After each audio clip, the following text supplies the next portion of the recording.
All 8 need to be terminated by end of day, non-negotiable. The words on my computer monitor burned into my retinas as I read the email from Paxson, our chief operating officer. My entire division, supposedly underperforming according to reports I'd never seen, was to be eliminated. Today, through the glass partition, I watched my team working diligently. Maeve was reviewing blueprint calculations for the green initiative that had won us 3 industry awards. Bryn and Lyle were deep in conversation about optimization strategies that had saved the company millions. Ellis typed furiously, likely finalizing the presentation that would revolutionize our supply platform. These people weren't underperforming, they were exceptional. The follow-up email arrived with 8 separation packets, each containing fabricated performance reviews, work never submitted, deadlines never missed, goals never established, but somehow unfulfilled. Someone had meticulously constructed a paper trail of incompetence that didn't exist. My phone buzzed. "Kaida, can you come to the executive suite?" It was Willa from HR, her voice artificially sweet. Upstairs, Paxson didn't even look up from his tablet when I entered. Willa sat beside him, a stack of papers between them. "We need to discuss timeline and messaging," Paxson said. "The separation must appear performance-based, not a layoff. Legal is concerned about optics." "These reports are fiction," I said, placing the packets on the table. "My team exceeded every target this quarter." Paxson finally looked at me, eyes narrowing. "Your loyalty should be to this company, not your subordinates. My loyalty is to the truth, and the truth is, these people have delivered exceptional results." Willa cleared her throat. "The decision isn't up for debate. We've prepared scripts for the termination meetings." She slid a folder toward me. I opened it to find 8 identical termination scripts, with only the names changed: cold, clinical, cruel. "And if I refuse?" Paxson's smile was thin. "Then you'll join them, without the generous severance we're prepared to offer you for handling this." Discreetly. The subtext was clear: fire them or be fired. Back at my desk, I watched my team through the glass. Their lives were about to implode because of corporate politics I couldn't yet fully comprehend. At noon, Maeve knocked on my door. "Team lunch?" she asked, but her expression faltered when she saw my face. "What's wrong?" The others gathered behind her. 8 brilliant minds, 8 careers, built on integrity and diligence. "Close the door," I said. Their faces registered alarm as I explained the situation without revealing the termination order. "They're saying we failed to meet performance standards. All of us. They want changes by end of day." The color drained from Lyle's face. "But we just delivered the Bennett proposal 3 days early. And the quarterly numbers were the best in company history," Ellis added, voice breaking. I looked at their bewildered faces. "I need until 5 o'clock. Don't discuss this with anyone. Trust me." After they filed out, I opened my bottom drawer and removed a leather journal. Inside were notes I'd been taking for months: odd directives, questionable decisions, restructuring that made no sense. The truth crystallized as I reviewed the timeline. 3 weeks ago, my team had identified critical flaws in the expansion strategy Paxson had championed to the board. We'd prepared analysis showing the initiative would collapse under its own weight within 6 months. When I presented our findings, Paxson had dismissed them. The next day, our access to certain systems was restricted. Now this. My phone lit up with a text from Juniper, our biggest client's procurement director. "Heard rumors about restructuring. Is your team safe? Call me." I stared at the message. Then I made my decision. The next 4 hours were a blur of calls and messages, all sent from my personal phone. At 4:30, I gathered my team. "Grab your things. We're going to the quarterly all-hands meeting in the main conference center." "But we weren't invited," Bryn said. "We are now," I replied, checking my watch. "And we won't be alone." Before I continue, if you're enjoying this story, please tap the like button and subscribe to support the channel. Your comments mean everything. Tell me if you've ever faced workplace injustice like this. Now, back to what happened next. My name is Kaida Mercer. Until that morning, I was Director of Strategic Operations at one of the largest companies in our industry. I'd built my division from 3 people to 8 over 5 years, hiring only the best. We were the problem solvers, the ones executives called when initiatives faltered. I grew up watching my mother struggle after being wrongfully terminated from her teaching position of 15 years. The experience taught me that corporate loyalty flows in one direction unless you create consequences for betrayal. When I was hired, the company was struggling with innovation. My background in systems design and organizational psychology made me valuable as they tried to modernize. I assembled my team carefully, diverse thinkers who challenged assumptions and delivered results. For years, we operated below executive radar, fixing broken processes and strengthening foundations.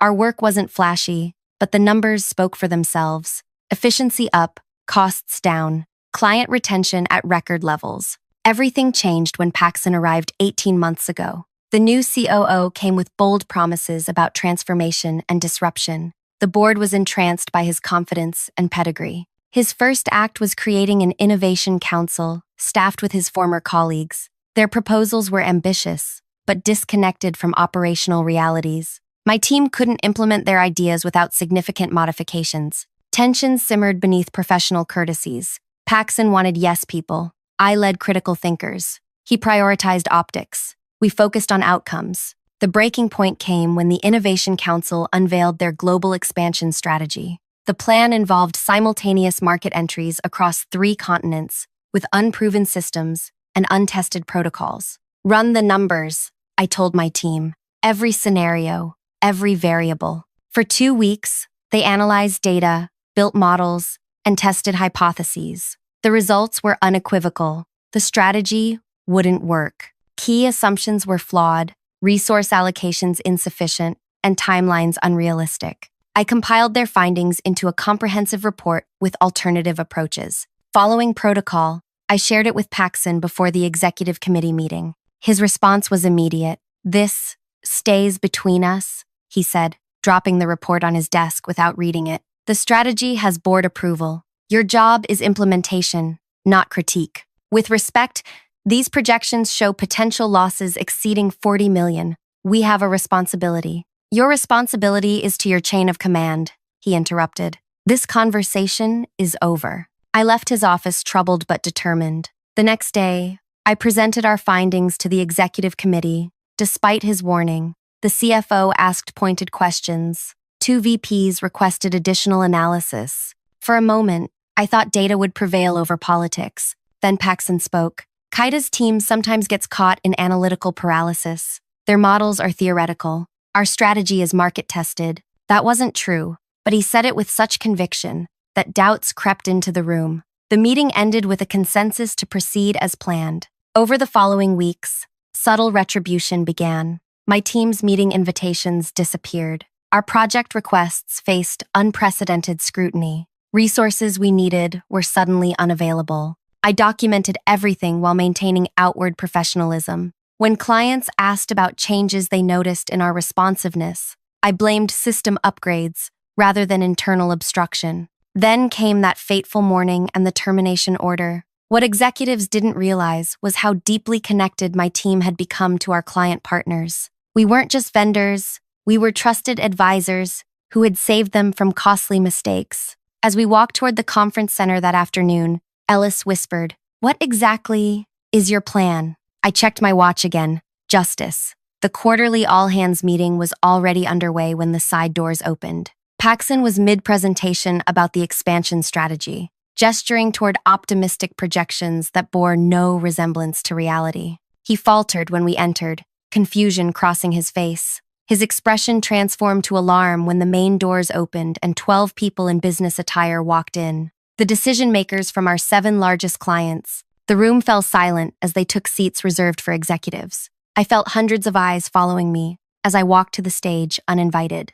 "Since we're discussing the future," I said, plugging my laptop into the display system, "our client partners expressed interest in seeing all available data. In the spirit of transparency, I invited them to join us." The CFO half rose from his chair. "This isn't appropriate." "Actually," interrupted a woman in a charcoal suit, "we specifically requested this meeting. I'm Nydia, Chief Procurement Officer at Verdant Group. We represent over 60% of this company's revenue, and we have concerns about the viability of this strategy." Paxson's face reddened. "This is an internal company meeting. We can schedule appropriate." "We've seen both proposals," said another client, a silver-haired man from our oldest account. "We're here to discuss which one will determine our continued partnership." The board chairman stood up. "Perhaps we should move to the executive conference room to discuss." "No," said Nydia firmly. Transparency got us here. Transparency will resolve this. She nodded to me. Please proceed. I stood at the podium, adrenaline masking the tremor in my hands. The conference room had never felt so charged. Hundreds of employees watching, executives frozen in their seats, and our most valuable clients demanding answers. Let me be clear, I began, my voice steadier than I felt. My team identified critical flaws in the proposed expansion strategy. Our analysis shows it cannot succeed as designed. The projector displayed our data, not the sanitized version from Paxson's presentation, but the unvarnished truth. Market penetration projections that defied logic, resource allocations that couldn't possibly support the timeline, cost estimates that somehow ignored basic economic principles. Based on comprehensive modeling, this strategy will fail within 6 months and cost approximately $43 million, I continued, advancing to the next slide. However, we've developed an alternative approach that achieves the same objectives with significantly reduced risk. Maeve stepped forward, explaining the modified implementation plan. Lyle followed with revised financial projections. One by one, my team presented their expertise with confidence born from absolute competence. Paxson's face transformed from anger to something more dangerous. Calculation. He leaned toward the board chairman, whispering urgently. The chairman cleared his throat. While this is certainly informative, this meeting isn't the appropriate forum for debate. We appreciate our clients' concerns, but this isn't merely concern, interrupted Juniper, rising from her seat. As procurement director for our largest client, her words carried weight that made executives squirm. This is due diligence. My company commits over $30 million annually to your services. If this expansion proceeds as originally planned, we have serious doubts about resource allocation to our account. Murmurs spread through the room. Employees exchanged glances. This wasn't just office drama anymore. This was existential threat. Furthermore, Juniper continued, we've reviewed both strategies thoroughly. The alternative presented by Kaida's team aligns with our needs while supporting your growth objectives. Our continued partnership depends on its adoption. 6 other client representatives stood in succession, each echoing similar sentiments. The message couldn't have been clearer. Proceed with Paxson's plan and lose your biggest customers. The CFO whispered something to the board chairman, who nodded grimly. Perhaps a brief recess is in order, he announced. We'll reconvene in 15 minutes. As the room emptied, Willa from HR approached me, eyes wide. What have you done?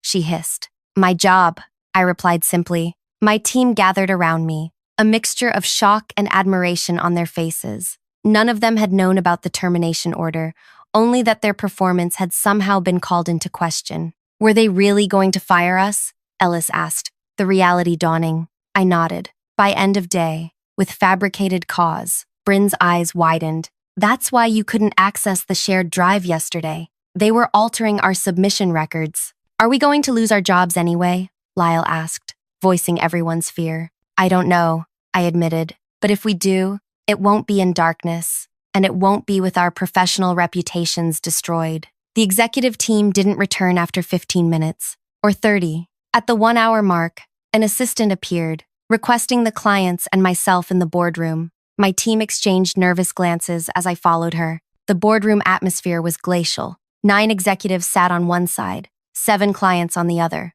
with 3 empty chairs between them. I took the middle seat in this no-man's land. The board chairman spoke first. This situation has clearly escalated beyond internal matters. Our clients have made their position known. Before we proceed, we need to understand exactly what transpired. Paxson leaned forward. What transpired is insubordination. Kaida was instructed to implement necessary personnel changes. Instead, she orchestrated this ambush. Personnel changes? Nydia asked sharply. You mean terminating the entire strategic operations team? The chairman shifted uncomfortably. We were addressing performance concerns. Fabricated concerns, I interjected, placing a folder on the table. These are the actual performance metrics for my team over the past 18 months, verified by system logs and client satisfaction surveys. Next to them are the altered evaluations created this week to justify immediate termination. The CFO opened the folder, frowning as he reviewed the documents. This began 3 weeks ago, I continued, immediately after we presented analysis showing the expansion strategy's fundamental flaws. Our access was restricted, our communications monitored, and finally, termination orders were issued this morning. That's an interesting narrative, Paxson said, his voice dangerously calm, but it doesn't change the chain of command or the expectations of loyalty to this company. Loyalty? Echoed the silver-haired client. We've worked with Kaida's team for years. Their loyalty to effective business practices saved us millions. That's why we're here. The room fell silent as the board chairman conferred quietly with the other executives. Finally, he addressed the clients. We value your partnerships immensely. Perhaps there's been a communication breakdown. If implementing the modified strategy would address your concerns. With the original team intact, Juniper interjected. Of course, the chairman conceded, though his expression suggested otherwise. When the meeting concluded, the messaging was clear. The expansion would proceed according to the modified plan, led by my team. The clients departed satisfied, and I returned to tell my team their jobs were safe. But something felt wrong. The capitulation had been too easy, the promises too smooth. That night, I couldn't sleep. The victory felt hollow, fragile. I replayed the day's events, searching for what I'd missed. At 2 a.m., a text message from an unknown number confirmed my fears. Watch your back. Board emergency session tomorrow. Paxson has a plan. The next morning, I arrived early to find my security badge deactivated. A security guard escorted me to HR, where Willow waited with a thin smile. The board has concerns about your actions yesterday, she said. You've been placed on administrative leave pending investigation. And my team? They'll report to interim leadership while we evaluate next steps. The subtext was clear. Divide and conquer. Isolate me, then dismantle everything. As security walked me out, I passed Maeve in the hallway. Her eyes widened at the escort, but I shook my head slightly. Not here, not now. Outside, I sat in my car, staring at the building that had been my professional home for 5 years. My phone buzzed with messages from my team. Before I could respond, another text from the unknown number. North parking garage, level 3, 10 minutes. Curiosity overrode caution. I drove to the specified location, parking near the stairwell. A few minutes later, a luxury sedan pulled up beside me, the window lowered to reveal the board chairman himself. Get in, he said. We need to talk. Heart pounding, I complied. He drove in silence until we reached a small cafe, several blocks away. Once seated with coffee, he spoke. What happened yesterday was unprecedented. So was fabricating reasons to fire an entire department, I countered. He nodded slowly. I'm not defending those actions. What concerns me is the larger picture. He leaned forward. Paxson didn't act alone. 3 board members supported the expansion strategy, despite knowing its flaws. This wasn't a simple case of one executive's ego. This was systemic. Why are you telling me this? Because I'm retiring next quarter. My legacy shouldn't be a failed strategy that bankrupts a 100-year-old company. He sipped his coffee. Tell me honestly, did you know the clients would threaten to walk? I suspected some would. I didn't orchestrate their response. No, but you created the conditions. He studied me. That was either brilliant strategy or reckless gambling. It was necessity. My team didn't deserve destruction for doing their jobs well. He nodded thoughtfully. Here's what happens next. Your administrative leave continues through the week. The board meets again Friday to determine next steps. Paxson is pushing for termination with cause, not just for you, but eventually your entire team. My stomach twisted. And you're telling me this because sometimes the company needs saving from itself. He stood to leave. What you do with this information is your choice. But if I were you, I'd be very thorough in my preparations for Friday's meeting. After he left, I sat immobile, mind racing. This wasn't over. It was barely beginning. My team's futures still hung in the balance, and now I was on the outside with limited options. My phone buzzed with a message from Bryn. Emergency team meeting. My apartment, 7 p.m. Urgent. My phone buzzed with a message from Bryn. When I arrived that evening, I found all 8 team members, huddled in Bryn's living room, faces grim. They're splitting us up, Lyle said without preamble. Reassignments came through this afternoon. Different departments, different buildings, and they've revoked our access to the project files, Ellis added. Everything we've worked on for the past 3 months, gone. Maeve pushed a laptop toward me.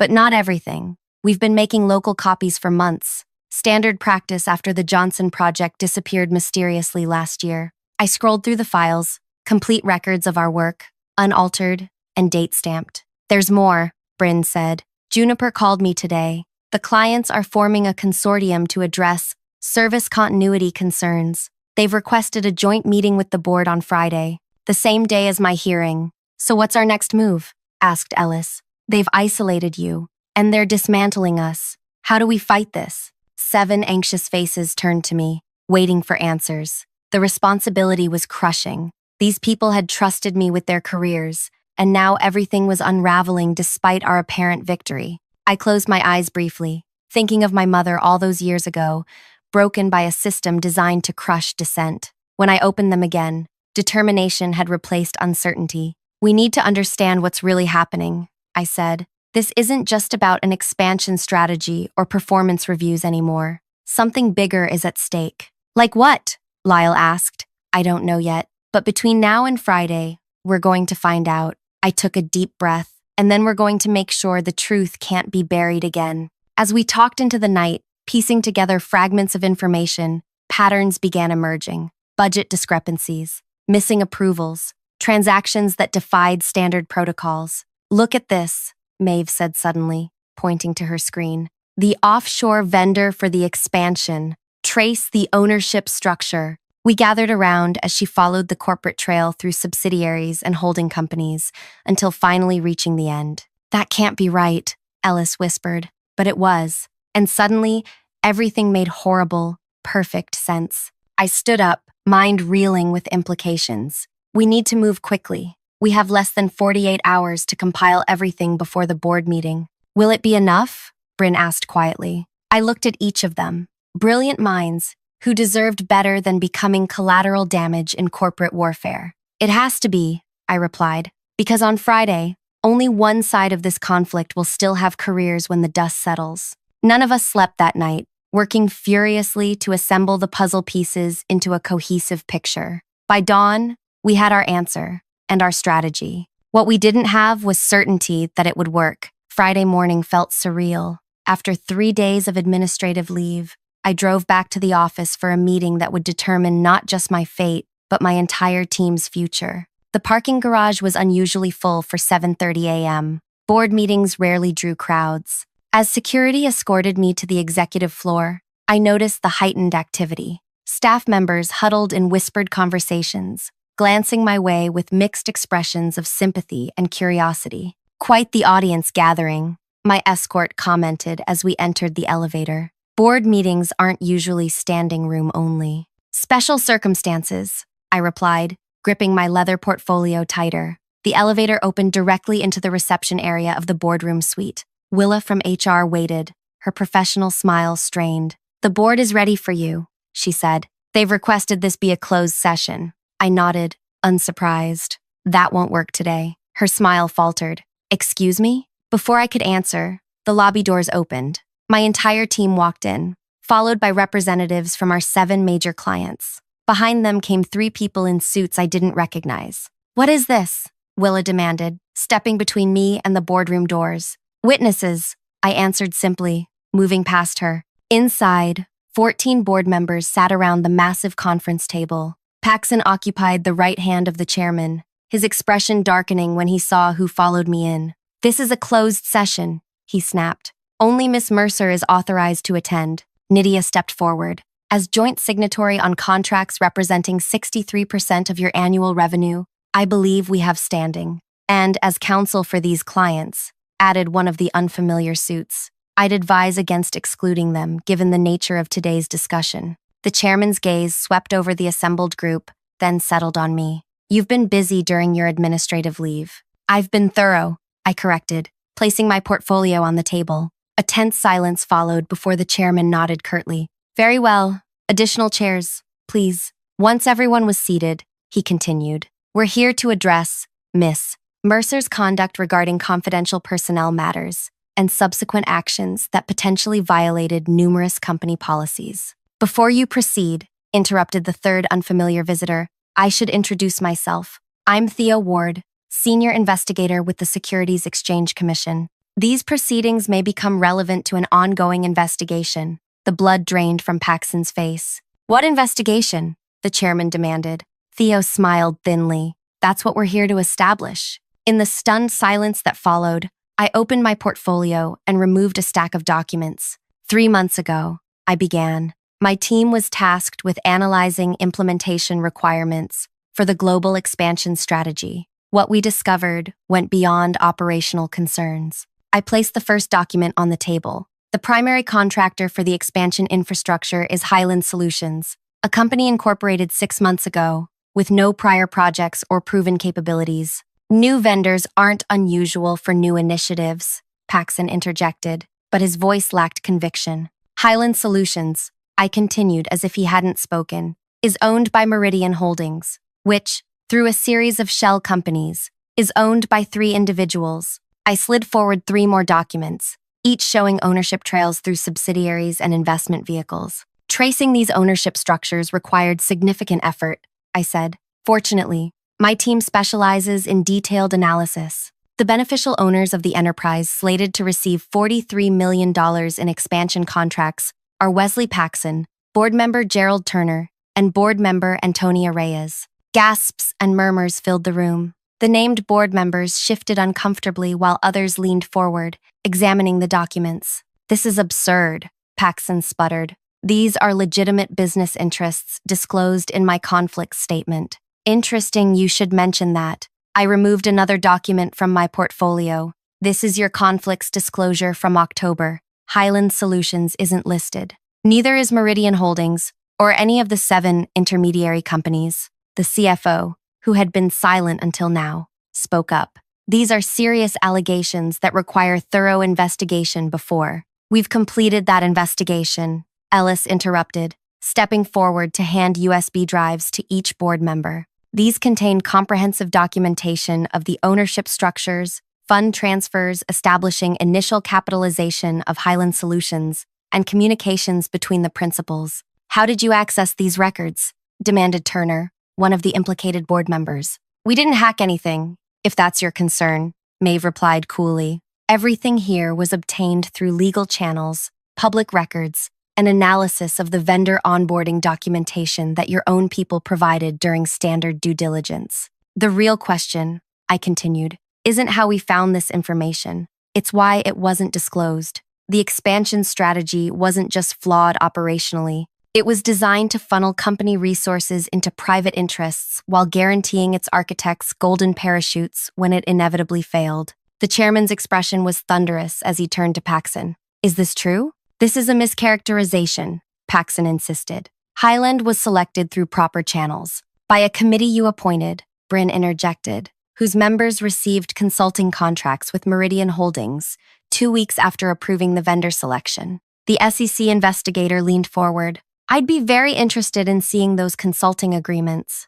The next hour unfolded like a meticulously choreographed ballet of evidence and testimony. My team presented not just the self-dealing scheme, but the elaborate effort to discredit and remove anyone who might expose it. The performance evaluations were altered, Lyle explained, displaying before and after screenshots of database entries. System logs show these changes happened after hours using administrative credentials issued to Willa's terminal. Willa gasped. I was told it was a system update. Then there's the matter of our termination, I added. Eliminating an entire department for identifying conflicts of interest presents serious whistleblower protection issues. Not to mention contractual implications, added Juniper. Our service agreements specifically name Kaida's team as relationship managers. Terminating them would constitute material breach of contract. By noon, the picture was unmistakable. Paxson and 2 board members had orchestrated an elaborate scheme to profit from a doomed expansion, then tried eliminating anyone who identified the conflicts. The chairman called for a brief recess. When we reconvened 30 minutes later, 3 seats at the table were empty. Paxson, Turner, and Reyes had been asked to leave the building pending formal investigation. The board extends its profound apologies, the chairman began, looking genuinely shaken. We've notified corporate counsel and will cooperate fully with any SEC investigation.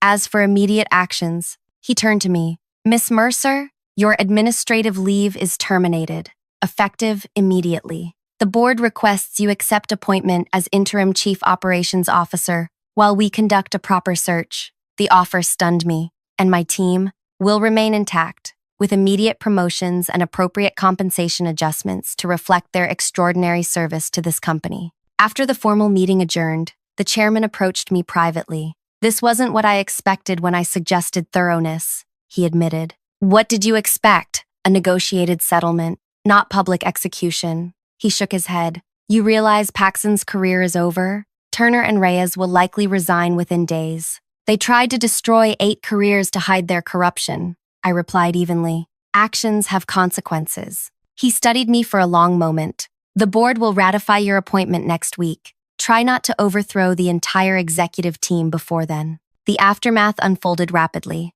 Paxson resigned that evening, citing personal reasons. Turner and Reyes followed over the weekend. The SEC investigation became formal the following Tuesday. Within a month, the modified expansion strategy launched successfully under my team's guidance. At our celebration dinner, Ellis raised a toast to Qaeda, who taught us that even in corporate America, justice sometimes prevails. "It wasn't justice," I corrected, looking around at the team that had become family. "It was truth. Documenting, preserving, and presenting the unvarnished truth when it mattered most." Maeve smiled, "And a healthy dose of courage." "That too," I conceded. "But remember, the victory wasn't destroying careers. It was protecting integrity, both ours and the company's." 6 months later, the board made my appointment permanent. The former chairman, now retired, sent a single-line email. The company needed saving. It found the right savior. I keep that message as a reminder that in the corporate battlefield,